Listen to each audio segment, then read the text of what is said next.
Welcome everyone. JENPAS UG 2024 counselling process, JENPAS UG counselling process 2024 সংক্রান্ত আজকের video তোমাদের জন্য মোস্ট ইম্পর্টেন্ট হতে চলেছে। এই মুহূর্তে তোমরা যারা বিএসসি নার্সিং, প্যারামেডিক্যাল এবং বিএইচ এর এন্ট্রান্স এক্সাম জেনপার ক্যান্ডিডেট রয়েছে, ঠিক আছে, কাউন্সেলিং প্রসেস কিন্তু ইতিমধ্যে শুরু হয়ে গেছে, রেজিস্ট্রেশন চয়েস ফিলিং চলছে। পাশাপাশি এই মুহূর্তের যে সব থেকে বড় আপডেট তোমাদের সাথে শেয়ার করব এবং তোমাদের যে ভুলগুলো হচ্ছে সেটি সতর্ক করব। পাশাপাশি তোমাদের থেকে প্রচুর ফোন কল মেসেজ এসে যাচ্ছে, ঠিক আছে, সমস্ত তথ্য শেয়ার করবো। তার আগে বলছি যারা আমাদের চ্যানেলে নতুন ভিডিও দেখছো এখনই সাবস্ক্রাইব করো। জেনপাস ইউজির কাউন্সেলিং প্রসেস ঠিকঠাক করার জন্য এখনই সাবস্ক্রাইব করো। পাশে যে বেল আইকনটি দেখতে পাচ্ছ সেটি প্রেস করে দাও এবং এই ভিডিওটি প্রচুর শেয়ার করে দাও এবং ডেসক্রিপশনে দেখো হোয়াটসঅ্যাপে লিংক দেওয়া রয়েছে, সেটি ক্লিক করে সরাসরি যুক্ত হয়ে যাও, ঠিক আছে।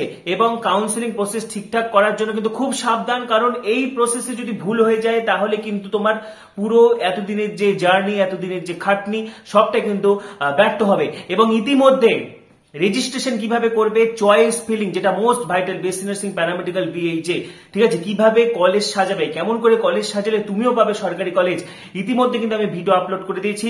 যারা আমার আগের ভিডিও মিস করেছো, যারা ভিডিওটি কোনো কারণে মিস করে গেছো, এই ভিডিও শেষে এন্ড স্ক্রিনে পেয়ে যাবে বা প্লেলিস্ট ভিজিট করলেও কিন্তু পেয়ে যাবে।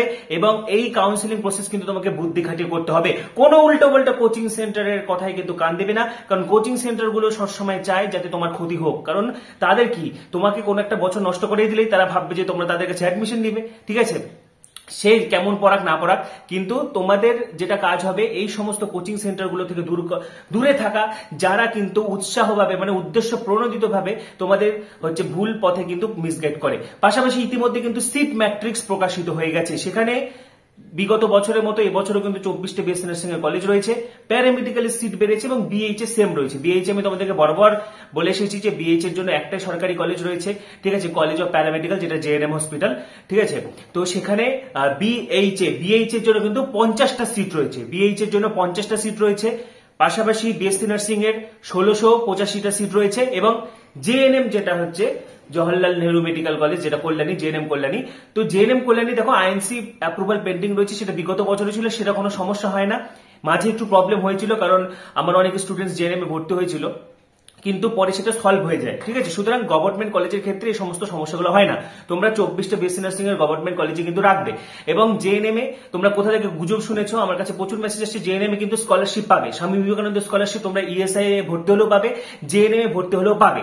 যে কোনো গভর্নমেন্ট কলেজেই তোমরা যদি ভর্তি হও তাহলে স্বামী বিবেকানন্দ স্কলারশিপ পাবে, যেটা বিএসসি নার্সিং এর ক্ষেত্রে বা বিএসসি প্যারামেডিক্যাল, বিএইচএ, তো এগুলোর ক্ষেত্রে কিন্তু তোমরা হচ্ছে পার ইয়ার বছরে কিন্তু 60,000 টাকা পাবে। জেএনএম এ ভর্তি হলেও টাকা পাবে, ইএসআই ভর্তি হলেও টাকা পাবে। অযথা গুজবে কিন্তু কান দেবে না। এবং বেশ কিছু প্রাইভেট কলেজেও কিন্তু টাকা পাওয়া যায়, সব প্রাইভেট কলেজে স্কলারশিপ পাওয়া যায় না, কিন্তু বেশ কিছু প্রাইভেট কলেজে কিন্তু স্কলারশিপ পাওয়া যায়, ঠিক আছে। তো নতুন সিট ম্যাট্রিক্সে বিএসসি নার্সিং এর কিন্তু 24টা গভর্নমেন্ট কলেজে রয়েছে এবং টোটাল সিট রয়েছে 1685।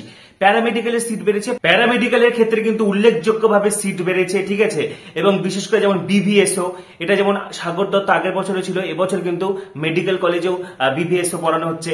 পাশাপাশি BMLT, school of tropical medicine, WBHS school of প্যারামেডিক্যালের পাশাপাশি কিন্তু বর্ধমান মেডিকেল কলেজেও বিএমএলটি পড়ানো হচ্ছে। নিঃসন্দেহে কিন্তু যারা প্যারামেডিক্যালে পড়তে চাইছো খুশির খবর, কারণ অনেকটাই সিট কিন্তু বেড়েছে। পাশাপাশি এটা মাথায় রাখবে, তোমাদের যারা গভর্নমেন্ট কলেজ শুধু রাখবে, টোটাল কিন্তু গভর্নমেন্ট কলেজ বিএসসি নার্সিং এর 24টা, বিএইচ এর একটা এবং প্যারামেডিক্যালের টোটাল চয়েস হচ্ছে 23টা। যেমন ধরো সিসিটি, যেখানে সিসিটি পড়ানো হচ্ছে, যেখানে ওটিটি পড়ানো হচ্ছে, যেখানে বিএমএলটি পড়ানো হচ্ছে, তো সব মিলে প্যারামেডিক্যালের চয়েস রয়েছে 23টা।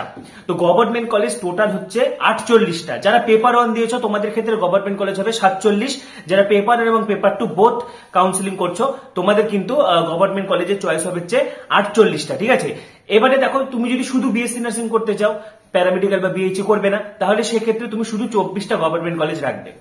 এবার যদি তোমার ইচ্ছা থাকে যে গভর্নমেন্ট কলেজে না পেলে তুমি বছর নষ্ট করবে না, তুমি প্রাইভেট কলেজে পড়বে, সেক্ষেত্রে তুমি প্রাইভেট কলেজ রাখতে পারো। কিন্তু যেমনটা আমি তোমাদেরকে বলছি যে গভর্নমেন্ট একটা প্রাইভেট এভাবে রাখবে না, আগে সবগুলো গভর্নমেন্ট কলেজে রাখবে, তারপরে প্রাইভেট কলেজ রাখবে, ঠিক আছে। বা যাদের র্যাঙ্ক খুবই বেশি, তোমরা কোন একটা পার্টিকুলার প্রাইভেট কলেজকে টার্গেট করছো, তাহলে সেই প্রাইভেট কলেজটা 1 নম্বরে রাখবে, যাদের র্যাঙ্ক খুবই বেশি। কিন্তু যাদের গভর্নমেন্ট কলেজ পাওয়ার মতো র্যাঙ্ক রয়েছে বা যারা সেফ র্যাঙ্কের ধারে কাছেও রয়েছে, তোমরা সকলেই কাউন্সিলিং এ পার্টিসিপেট করবে এবং শুধুমাত্র গভর্নমেন্ট কলেজগুলো রাখবে। তো বিএসসি নার্সিং যারা শুধুমাত্র বিএসসি নার্সিং করবে, তোমরা কিন্তু 24টা সরকারি কলেজই রাখবে।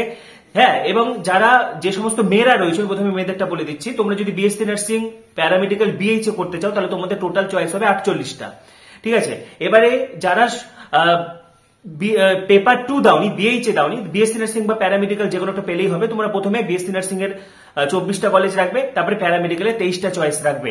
ঠিক আছে, প্যারামেডিক্যালের টোটাল চয়েস রয়েছে 23টা, এই হচ্ছে 47টা। ঠিক আছে, 47টা। এবার ছেলেদের ক্ষেত্রে যারা শুধু পেপার 1 দিয়েছো তোমাদের কিন্তু টোটাল হচ্ছে 23টা চয়েস হবে প্যারামেডিক্যালের। বা মেয়েরাও যদি তোমরা বিএমএলটি করতে চাও, বিএমএলটি অবশ্যই একটা বেস্ট কোর্স, ওটিটি ভালো কোর্স, বিভিন্ন কোর্স রয়েছে প্যারামেডিক্যালের মধ্যে, তো তোমরা সেগুলো আগে রাখবে। ঠিক আছে, ছেলেদের ক্ষেত্রে যেমন বিএমএলটি তোমরা আগে রাখতে পারো, অনেকে ফিজিওথেরাপি নিয়ে পড়তে চাও, অনেকে ওটিটি নিয়ে পড়তে চাও, তো তোমরা যেটা নিয়ে পড়তে চাও সেগুলো সবসময় আগে রাখতে হবে। এবং পেপার 2 এর ক্ষেত্রে যারা শুধু পেপার 2 দিয়েছো তোমাদের কিন্তু গভর্নমেন্টের ক্ষেত্রে একটাই কলেজ রয়েছে, তো তোমাদের একটাই চয়েস রয়েছে। তো বিএইচএ যারা প্রাইভেটে পড়তে চাও প্রাইভেটে কলেজগুলো রাখবে, কিন্তু যারা শুধু গভর্নমেন্টে পড়তে চাও তোমাদের কিন্তু চয়েস ফিলিং এ একটাই চয়েস থাকবে। তো চয়েস ফিলিং নিয়ে আমার নতুন করে বলার কিছু নেই, চয়েস ফিলিং নিয়ে আমি ডিটেলসে বলে দিয়েছি কিভাবে তোমরা বিএসসি নার্সিং এ কলেজ সাজাবে বা কিভাবে প্যারামেডিক্যালে কলেজগুলো সাজাতে হবে। ঠিক আছে, বিএইচএ সব কিছু আমি কিন্তু ডিটেলস আগের ভিডিওতে আমি পুঙ্খানুপুঙ্খ বিস্তারিত আলোচনা করে দিয়েছি, তো এখানে আমি নতুন করে কিছু বলছি না। তো যারা আগের ভিডিও মিস করেছো দেখে নেবে। ঠিক আছে, পাশাপাশি দেখো ওবিসি নিয়ে তোমাদের একটা বিরাট কনফিউশন রয়েছে, এবং আবারও বলছি চয়েস ফিলিং সম্পূর্ণ তোমার নিজস্ব প্রায়োরিটি হবে, কারো কথায় প্রভাবিত হয়ে বা ভুল ভাল চয়েস ফিলিং করবে না। ঠিক আছে, কারণ অনেকেই চায়, অনেক কোচিং সেন্টার চাইবে যে যাতে তোমাদের ইয়ার লস হোক এবং মানে তাদের ব্যবসার উন্নতি হোক, কারণ স্টুডেন্টসদেরকে লুট করার জন্য কিন্তু অনেকে বসে রয়েছে। ঠিক আছে, সুতরাং কোচিং সেন্টারের ফাঁদে পা নয়, এবং যেটা খুব গুরুত্বপূর্ণ যে বিভিন্ন কোর্সের অফার সেগুলো কিন্তু ভুয়ো। ঠিক আছে, কোর্সের অফার দেখে লাভ নেই, এরা দেখবে পরীক্ষার 7 দিন আগেও ভর্তি নিবে, পরীক্ষার 1 মাস আগেও CATS course, last minute course, পরীক্ষার আগের দিনও ভর্তি নিবে তোমাদেরকে। সুতরাং এসব নিয়ে ভেবে কাজ নেই, ঠিকঠাক কাউন্সিলিং করো, গভর্নমেন্ট কলেজ তোমার। এবং ওবিসি নিয়ে কিন্তু অনেকের বুঝতে সমস্যা হয়েছে। ওবিসি যেটা 2009 যেটা লেখা রয়েছে, 2009 এর পর থেকে কি হয়, ওবিসি এবং ওবিসিবি ভাগ হয়ে যায়, সেই জন্য ওটা লেখা রয়েছে। অর্থাৎ 2009 এর আগে যাদের ওবিসি সার্টিফিকেট রয়েছে তাদের ওবিসি সার্টিফিকেটে তারা ওবিসি এ নাকি বি সেটা কিন্তু মেনশন করা নেই, সেই জন্য তাদের এনসিএল এ যাতে ওবিসি এ বা ওবিসিবি মেনশন করা থাকে। ঠিক আছে, ওবিসি বাতিল টাতিল কিছু না, ওই নোটিফিকেশন ওটা বিগত বছরগুলোতেও একই জিনিস লেখা থাকতো, তখন তার ওবিসি বাতিল হয়নি। তো সুতরাং তোমাদের ওই 2009 এর ব্যাপারটা দেখে মনে হতে পারে, কিন্তু ওবিসি এ বা বি কাউকে বাতিল করা হয়নি। তোমরা যারা যারা ওবিসি এ বা ওবিসি বি হিসেবে অ্যাপ্লাই করেছো তোমরা সেই র্যাঙ্কের মধ্যে কিন্তু গভর্নমেন্ট কলেজ পাবে, কোনো অসুবিধা নেই, তোমাদেরকে বাতিল করা হয়নি। এবং এটার মানে হলো যে 2000, আমি ভালোভাবে শুনে নাও, 2009 পর্যন্ত যাদের ওবিসি রয়েছে তাদের ওবিসি এ বা বি মেনশন করা নেই, তাদের এনসিএল এ যাতে ওবিসি এ বা বি মেনশন করা থাকে। বাদ বাকি 2009 এর পরে যাদের ওবিসি তাদের তো অটোমেটিক্যালি এ বা বি মেনশন করাই রয়েছে। সুতরাং এটার ব্যাখ্যা হলো এটাই। ঠিক আছে, সুতরাং ঘাবড়ে যাওয়ার কিছু নেই। এবং আরেকটা যেটা মাইগ্রেশন নিয়ে তোমরা প্রচুর জিজ্ঞাসা করছো, বা টিসি নিয়ে, অর্থাৎ যারা ইতিমধ্যে কোনো কলেজে অনার্স বা অন্য কোনো কোর্সে ফার্স্ট ইয়ার বা সেকেন্ড ইয়ার বা ফার্স্ট সেম সেকেন্ড সেমে পড়ছো, ঠিক আছে, বা থার্ড সেমে পড়ছো এবং বিএসসি নার্সিং এ চান্স পেয়েছো বা প্যারামেডিক্যালে, সেক্ষেত্রে টিসি বা মাইগ্রেশন কি লাগবে? দেখো তোমাদেরকে জানাচ্ছি, আপাতত তোমাদের টিসি বা মাইগ্রেশন এগুলো কিছু লাগবে না ভর্তির সময়। ঠিক আছে, উল্টো পাল্টা গুজবে কান দেবে না, আপাতত টিসি বা মাইগ্রেশন লাগবে না। পরে দেখো তোমরা চান্স পেয়ে গেলে, অ্যাডমিশন হয়ে গেল, পরে যখন তোমরা ধরো ফার্স্ট সেমের পরীক্ষা দিবে বা ফার্স্ট ইয়ারের পরীক্ষা দিবে, তখন তোমাদেরকে West Bengal university of health science WBHS এর আন্ডারে তোমাদেরকে রেজিস্ট্রেশন করতে হবে, তখন তোমাদের মাইগ্রেশন লাগবে। এখন কিছু লাগবে না, অ্যাডমিশন বা ভেরিফিকেশন বা অ্যাডমিশনের সময় সব মাইগ্রেশন লাগবে না, নিশ্চিন্তে থাকো, অযথা কিন্তু গুজবে কান দেবে না। ঠিক আছে, এবং সবচেয়ে বড় কথা, মাথা বুদ্ধি করে কাউন্সিলিং করো। ঠিক আছে, কাউন্সিলিং এর অনেকগুলো প্রসেস রয়েছে। চয়েস ফিলিং যেমনটা বললাম, তুমি তোমার আশেপাশের যেখানে যেখানে পড়ানো হচ্ছে সেগুলো লিস্টে রাখতে পারো। অনেকের ড্রিম থাকে কলকাতা মেডিকেলে পড়বো বা SSKM পড়বো, সেই অনুযায়ী তুমি সাজাতে পারো। তো সবটাই তোমার উপর ডিপেন্ড করছে। এবং আমি একটা কথা বলবো যে যেভাবেই কলেজ সাজাও, প্রাইভেট কলেজগুলো লাস্টের দিকে থাকবে, বা যারা প্রাইভেট কলেজে পড়তে চাও না, ভুল করেও প্রাইভেট কলেজ রাখবে না। তোমাদের কেরিয়ার কিন্তু অনেকে বরবাদ করার জন্য উঠে পড়ে লেগেছে, সুতরাং ভুল করেও প্রাইভেট কলেজ রাখবে না। ঠিক আছে, এটা কিন্তু তুমি নিজেই বিপদে পড়বে। দেখো সিট ম্যাট্রিক্স যারা দেখতে পাচ্ছ না, জেনপাসের অফিসিয়াল ওয়েবসাইটে চলে আসবে, এখানে দেখো কারেন্ট ইভেন্টস, এখানে তোমরা সিট ম্যাট্রিক্স এর লিঙ্ক পেয়ে যাবে। ঠিক আছে, বিগত বছরের মতনই করেছে, খুব সুন্দর। তো এখানে ক্লিক করবে, তো দেখো এখানে ক্লিক করার পরে দেখো গভর্নমেন্ট কলেজগুলো দেখার জন্য এখানে তো রাউন্ড 1, ঠিক আছে, এটা যেহেতু ফার্স্ট রাউন্ডের কাউন্সিলিং হচ্ছে, তো রাউন্ড 1 তো স্ট্রিম, দেখো স্ট্রিম এখানে যদি তুমি সিলেক্ট করো, এখানে দেখো প্রথমে বিএসসি নার্সিংটা দেখাচ্ছি, বিএসসি নার্সিং ইনস্টিটিউট টাইপ হচ্ছে স্টেট গভর্নমেন্ট। এবারে দেখো স্টেট ইউনিভার্সিটির আন্ডারে কিছু দেয়নি, স্টেট গভর্নমেন্টের আন্ডারে স্টেট ইউনিভার্সিটিকে নিয়ে চলে এসেছে, যেটা আরেকটা ভালো সুবিধা করেছে। তো দেখো এখানে টোটাল ইনটেকে ক্লিক করবে, সাবমিট। ঠিক আছে, এখানে দেখো প্রত্যেকটা কলেজে দেখা যাবে কোন কোন ক্যাটাগরির জন্য কত সিট রয়েছে। ঠিক আছে, ইএসআই বলো, বাঁকুড়া সম্মেলনী, বর্ধমান, হ্যাঁ ঠিক আছে, ন্যাশনাল মেডিকেল কলেজ, তারপরে Kolkata medical college, Medinipur, North Bengal, NRS, RG Kar, Serampore Walsh, Suri রয়েছে, সাগর দত্ত, দেবেন মাহাতো, রামপুরহাট, ঠিক আছে, ID and BG hospital, Diamond Harbour, Howrah DH, Kharagpur, Murshidabad, Uluberia, Matangini government, Tamluk, ঠিক আছে, শান্তিনিকেতন। তারপরে দেখো জেএনএমটা আইএনসি পেন্ডিং রয়েছে, এগুলো গভর্নমেন্ট কলেজের ক্ষেত্রে সমস্যা হয় না। ঠিক আছে, এসএসকেএম হসপিটাল। তো 24টা কলেজই রয়েছে। টোটাল সিট হচ্ছে, দেখো এখানে টোটাল সিট হচ্ছে 1685, টোটাল সিট হচ্ছে 1685। ঠিক আছে, তো সিমিলারলি দেখো প্রাইভেট কলেজগুলোর ক্ষেত্রে যদি দেখো, প্রাইভেট কলেজগুলোর ক্ষেত্রে তোমরা, আমি এটা বারবার বলছি, বিশেষ করে প্রাইভেট কলেজের ক্ষেত্রে কিন্তু আইএনসি পেন্ডিং দেখলে ভর্তি হবে না। ঠিক আছে, সেক্ষেত্রে কিন্তু সমস্যা হতে পারে, এবং অবশ্যই ডাব্লিউবিএনসি আইএনসি ছাড়া তো সমস্যা হবেই। তো সেই ক্ষেত্রে কিন্তু রিস্ক ফ্যাক্টর হয়ে যায়। তো যে যে ক্ষেত্রে আইএনসি অ্যাপ্রুভাল রয়েছে সেগুলোতে ভর্তি হলে কোনো প্রবলেম নেই। ঠিক আছে, এখানে তোমরা লিস্ট পেয়ে যাবে, একদম কারেন্ট লিস্ট এখানে রয়েছে। মানে যারা যারা প্রাইভেট কলেজে ভর্তি হতে চাইছো, বিএসসি নার্সিং এর ক্ষেত্রে বলছি, যারা যারা প্রাইভেটে ভর্তি হতে চাইছো, তোমরা কিন্তু আইএনসি রিকগনিশন দেখে ভর্তি হবে। ঠিক আছে, আইএনসি ডাব্লিউবিএনসি অ্যাপ্রুভাল দেখে ভর্তি হবে। আচ্ছা, এবারে দেখো প্যারামেডিক্যালের গভর্নমেন্ট কলেজগুলো দেখবো এখানে। আচ্ছা, তার আগে দেখো বিএইচএ তো একটাই সরকারি কলেজ রয়েছে, এইভাবে তোমরা সব চেক করতে পারবে। ঠিক আছে, কোনো অসুবিধা নেই, এইভাবে তোমরা সব চেক করতে পারবে। বিএইচএ একটাই সরকারি কলেজ রয়েছে, দেখো এখানে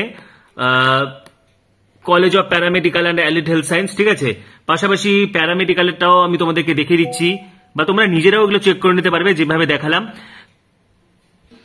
তো এখানে দেখো ক্রিটিক্যাল কেয়ার টেকনোলজি পড়ানো হচ্ছে বর্ধমান মেডিকেল কলেজে, মেডিকেল মাইক্রোবায়োলজি পড়ানো হচ্ছে। ঠিক আছে, তারপরে হচ্ছে medical lab technology Bardhaman medical college দিয়েছে। দেখো এটা কিন্তু খুব একটা ভালো দিক। ঠিক আছে, bachelor of medical lab technology. তো এখানে বিএমএলটি কিন্তু বর্ধমান মেডিকেল কলেজেও পড়ানো হচ্ছে। সুতরাং যারা বিএমএলটি নিয়ে পড়তে চাইছো তোমাদের কিন্তু সুখবর। ঠিক আছে, স্কুল অফ ট্রপিক্যাল মেডিসিন, তারপরে জেএনএম কল্যাণীর পাশাপাশি বর্ধমান মেডিকেল কলেজেও কিন্তু মেডিকেল ল্যাব টেকনোলজি পড়ানো হচ্ছে। ঠিক আছে, পাশাপাশি দেখো বর্ধমানে আর কি কি পড়ানো হচ্ছে, ফিজিওথেরাপি, বিভিএসও দেখো সাগর দত্ততে পড়ানো হচ্ছে, সিসিটি ডাব্লিউবিএইচএস এ জেএনএম এ পড়ানো হচ্ছে, ওটিটিও তাই, পারফিউশন টেকনোলজিও তাই, ফিজিশিয়ান অ্যাসিস্ট্যান্টও তাই, বিএমএলটিও তাই। এসএসকেএম যেটা দেখো হচ্ছে আইপিজিএমআর, এখানে perfusion technology, physician assistant, physiotherapy, perfusion technology পড়ানো হচ্ছে। মেডিকেল কলেজে বিভিএসও পড়ানো হচ্ছে। ঠিক আছে, এনআরএস এ সিসিটি পড়ানো হচ্ছে, ওটিটি পড়ানো হচ্ছে, ফিজিশিয়ান অ্যাসিস্ট্যান্ট পড়ানো হচ্ছে, রেসপিরেটরি থেরাপি পড়ানো হচ্ছে, আরজিকরে সিসিটি পড়ানো হচ্ছে, অপারেশন থিয়েটার টেকনোলজি পড়ানো হচ্ছে, পারফিউশন টেকনোলজি, এবং স্কুল অফ ট্রপিক্যাল মেডিসিন এখানে কিন্তু bachelor of medical lab technology পড়ানো হচ্ছে। ঠিক আছে, তো প্যারামেডিক্যালের ক্ষেত্রে টোটাল সিট রয়েছে 368টা। তো জেনপাস ইউজি 2024 সংক্রান্ত আজকের ভিডিওতে কিন্তু আমি মোস্ট ইম্পর্টেন্ট তথ্য শেয়ার করলাম। চয়েস ফিলিং এর ভিডিও আমার আগে আপলোড করা রয়েছে, আর পাশাপাশি তোমাদের আরো কিছু জানার থাকলে কমেন্টে অবশ্যই জানাবে। ডেসক্রিপশনে হোয়াটসঅ্যাপের লিংক দেওয়া রয়েছে, সেটি ক্লিক করে তাড়াতাড়ি জয়েন হয়ে যাও, এবং পরবর্তী ভিডিওগুলির জন্য এখনই সাবস্ক্রাইব করো, পাশে থাকা বেল আইকনটা অবশ্যই প্রেস করো, এবং ভিডিওটি প্রচুর শেয়ার করে দাও। সবাইকে অসংখ্য ধন্যবাদ।